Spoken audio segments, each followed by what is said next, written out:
All right, everyone, welcome back into another fantasy golf video. Going to be breaking down the Tour Championship here, giving you guys the top picks and plays for this week. Let's go ahead and get into it. So first, I do want to start out with calling out really how I see the Tour Championship, how I view it. I view it mostly as the cherry on top of the fantasy golf season or just this golf season. It's a way for us to be able to crown potentially the best player on tour that season, but it's a typical conclusion that you would like to have in any professional sport.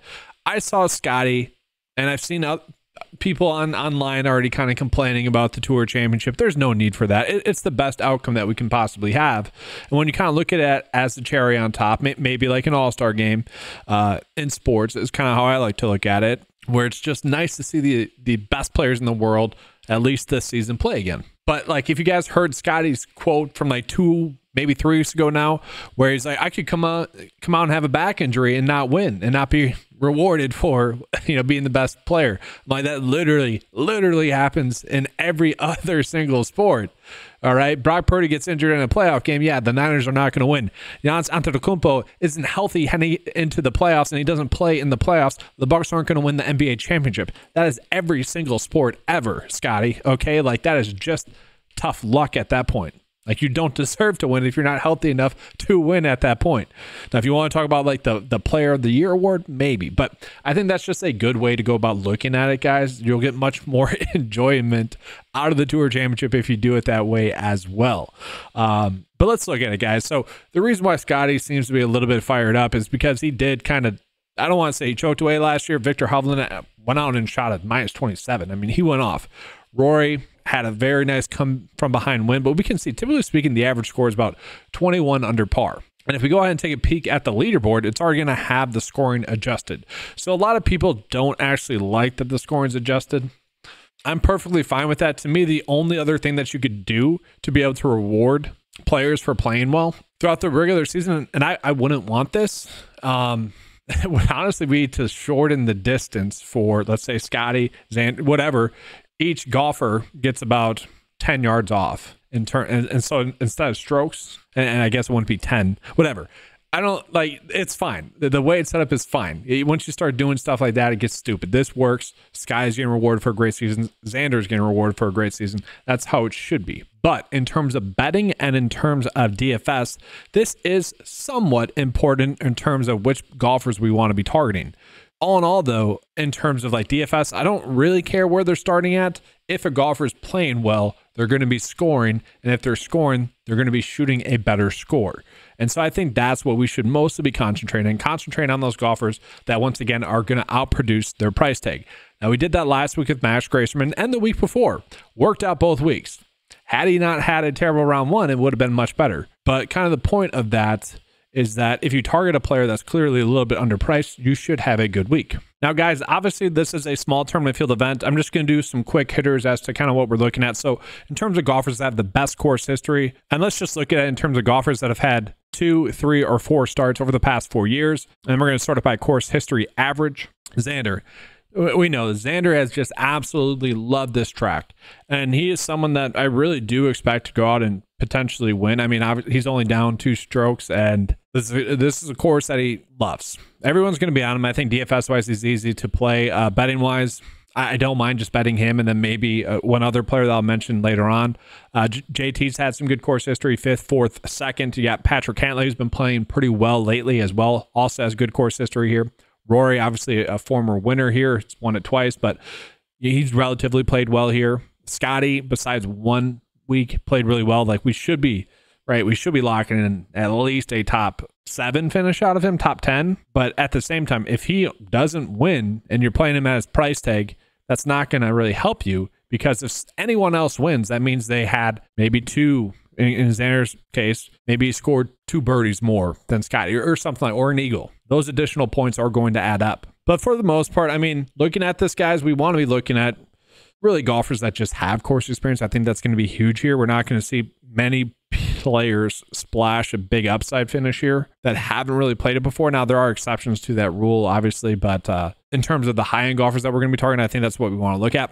Let's go ahead and jump into the golfers that are in the best form heading into this. It's going to be more of the same from what we have kind of been on this whole time. Interestingly enough, though, Xander's won which is a little bit different. Obviously, Scotty coming in off that terrible week last week, 33rd. Sanjay popping up in there. He's been a little bit annoying in terms of his results, where it's been a little bit hit or miss.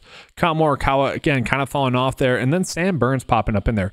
This is a little bit different, where it did seem like we were getting a lot of golfers that were playing extremely good golf that didn't exactly finish strong last week. But really what I'm looking at when I'm looking at form here is what player stands out to me the most in terms of pricing. Maybe a little bit of Aaron Rai, and then Taylor Pendrith. Those two are popping up. I think Pendrith is going to be a good fit for this course, but let's actually go ahead and take a peek at that, looking at the stat fit. So stat fit, I would say no shocks here. Maybe some people are a little bit surprised by Tony Finau. But you look at the top stats that we're looking at this week, it's going to be birdie or better percentage. We do see players that are scoring tend to play better here. Now, it does get a little bit construed with the starting position scoring as well, just as an FYI. But obviously, if DFS purposes, betting purposes, we need those golfers that are going to be able to come back from behind. So we do want to be looking at that. Par 5 scoring as well. It is a par 71, okay? But there are 3 par 5s. And that's just something that has proven that golfers just need to score on the par 5s to be able to be successful here. And then strokes gained off the tee is probably one of the more key stats here this week. And then strokes gained tee to green. I'm already looking at strokes gained tee to green, typically speaking, every single week. But it just seems to matter a little bit more at this track, with it being a parkline style course, with it being more tree lined as well. But basically, honestly, all the stats kind of pop up for this tournament, which is kind of a nice thing, I would say.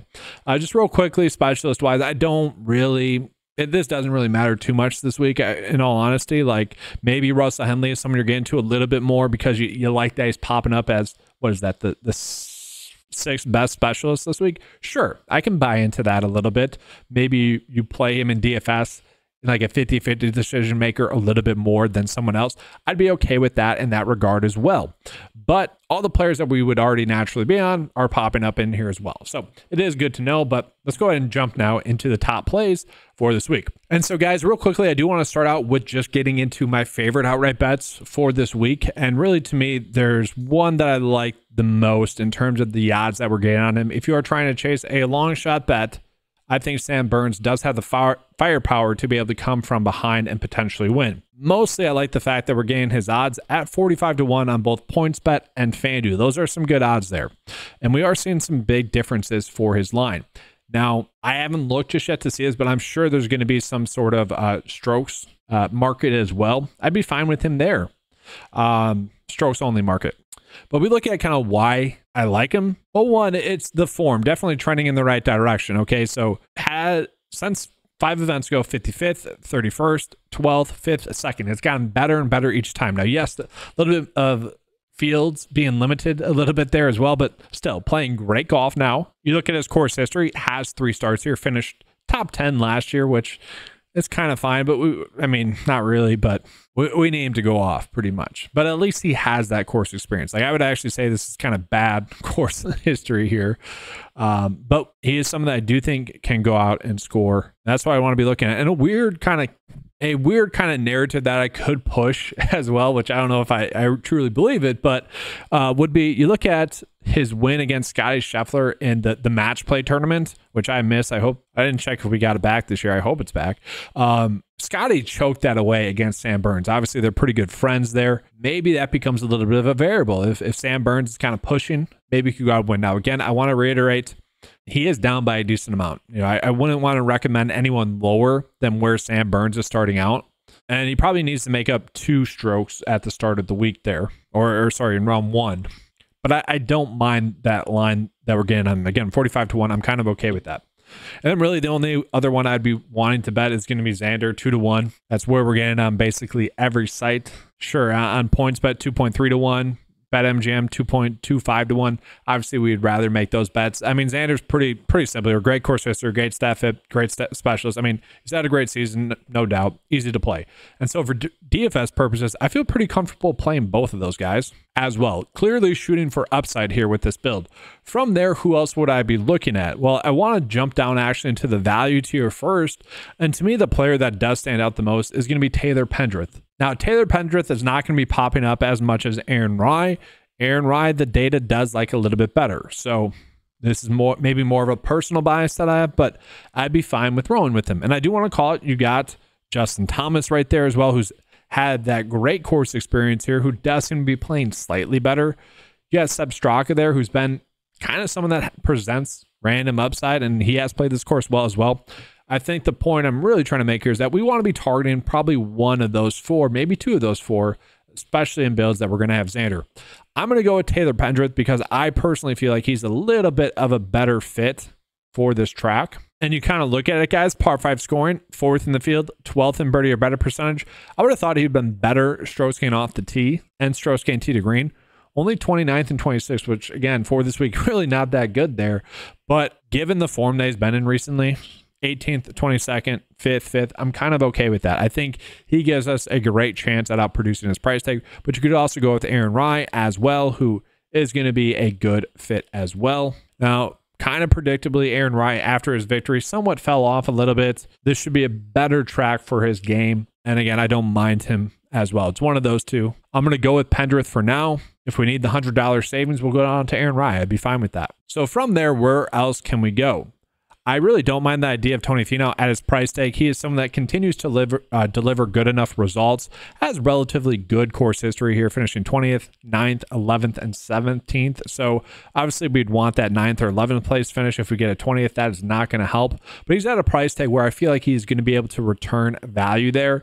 In terms of bets, are there any bets that we can make on him? Probably top 10 market. Let's take a peek at that. Top 10 market is going to be 2-1. I don't hate that there for him. Where is Tony Finau exactly starting at as well? -3. So he's already at T11. Okay. Those are pretty good odds for him. Now he's tied for T11 as well. Just want to call that up. But given how well he's been playing lately, just very consistent results, minus that Open Championship where you would argue it was just bad weather. That's the reason he missed the cut. Besides that, great. I mean, top 16 or better in all of his last 7 starts.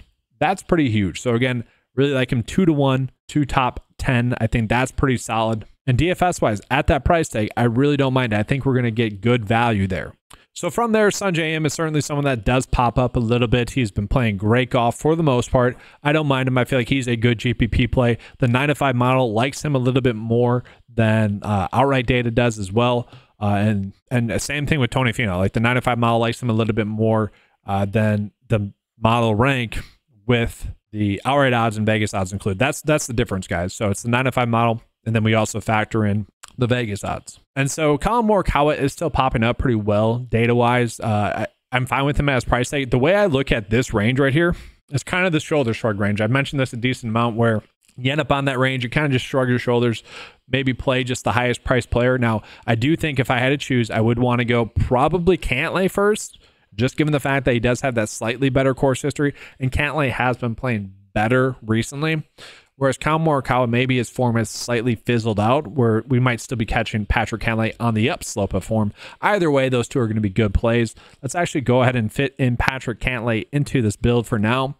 And real quickly, let's see what kind of market we can get on Patrick Cantlay. Patrick Cantlay is going to be one of the golfers that is starting at -4, so he's currently T6.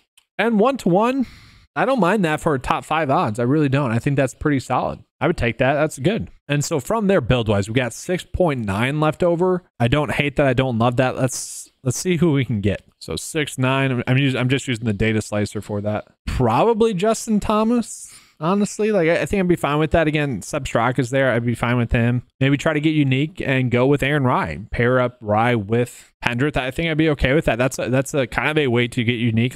Leave a little bit of salary on the board, $500. I think I'm okay with that strategy as well. But guys, that's going to be all for this week. I do just want to give a quick thank you to you guys for the great season that we had. I was able to grow this channel from 0 subscribers to 1,000 subscribers since the Century Tournament Champions, which was pretty awesome. Obviously had a great year outright-wise, very solid year DFS-wise as well. One of my better ones, I would say, especially in terms of giving content as well. My other channel, my main channel, 9to5 Sports on YouTube, check it out. Just got to 20,000 subscribers as well.